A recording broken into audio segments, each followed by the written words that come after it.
तर वाल्मिक कराडला काहीही झालं नाही असं मनोज जरांगेंनी म्हटलंय। सरकारमधील मंत्री माणसांद्वारे निरोप पाठवतायत असंही जरांगेंनी म्हटलंय। रुग्णालयातून षडयंत्र रचलं जातंय असा आरोप मनोज जरांगेंनी केलाय। शिवाजीनगर पोलीस ठाण्यातील अधिकाऱ्याचे सीडीआर तपासावे असंही जरांगेंनी म्हटलंय। नेलतच कशाला रे, त्याला काही झालेलंच नाही।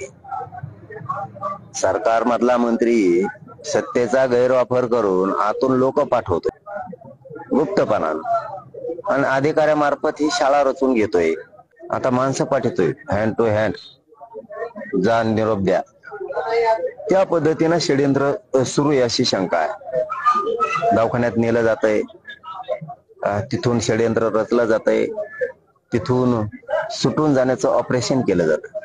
ती शिवाजीनगर पोलीस स्टेशनच्या पीआय चे का एपीआय कोण आहे मला माहित नाही, ते पोस्ट काय असेल त्याचे त्याला माहित। जोपर्यंत आरोपी तिथं होते तोपर्यंत आणि त्याच्या अगोदरचे 8 दिवस तितके आजपर्यंतचे त्याचे सीडीआर काढा, तिथली सीसीटीव्ही काढा।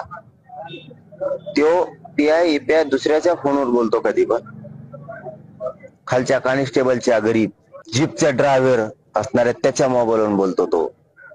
हे विशेष गृह मंत्रालयाला तपास यंत्रणेला सांगतो, त्यांना जरा चौकशी लागेल।